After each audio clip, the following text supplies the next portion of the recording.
What happened when you won a lawsuit and the other party refused to pay? My family and I moved into a complete mess that the landlord assured us would be clean and ready to move into on the day our lease began. It was not. The carpets were filthy and we had to shampoo them all, twice, just so that we could walk around in stocking feet. The stove and refrigerator were a fright, and old. The refrigerator tanked out about a week in. We bought a new one. The girl who moved out before we rented the place put all of her garbage into the garage, in our half. She also left around 16,463 old pizza boxes in our half of the basement. We needed 6 or 8 cans of scrubbing bubbles and scrubbies in the bathroom. We didn't charge for the rug doctor rental. We didn't charge for the cleaning supplies. And, we didn't charge for the labor.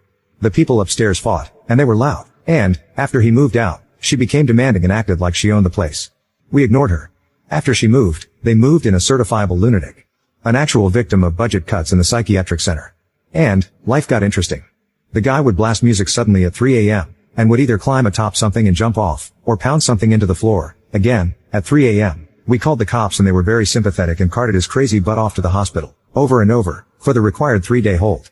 The landlord cared not a whit. So, when the budget cut victim acted up, I called them. When he hung up, I called back. This, after we had the police inform them what was going on. The guy started getting threatening. He was fine when he took his meds, but there was no one to make sure he did, and he didn't like to. Oh dear.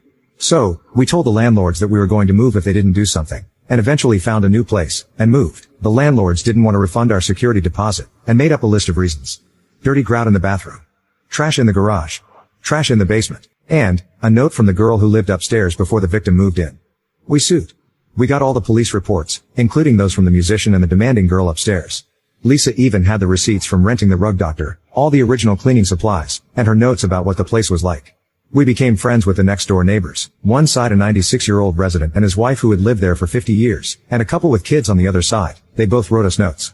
The landlord strode into court all confident and cocky, and thought he was going to have us pay him. The judge heard what we all had to say, looked over our stack of reports, receipts, and notes from the neighbors. He looked at the single piece of paper the landlord handed him, flipped it over to see if there was more on the backside, and said, "You'll get my decision in the mail." 2 weeks later we won. I called the landlord. He said he was going to appeal. I went to the court and filed a judgment. He lost his appeal. The only way I could collect was to garnish his wages, which cost money, or just let the judgment hang. A sheriff's deputy told me that, in his experience, just waiting would eventually pay off. So, I forgot all about it. Figured it for a loss. About 5 years later, I got a phone call from the lawyer. It seems that the landlord and the missus were in the process of trying to buy a new home, and, boy are you a hard guy to track down. She wanted to pay me off, because he couldn't close on the new house until he settled the judgment.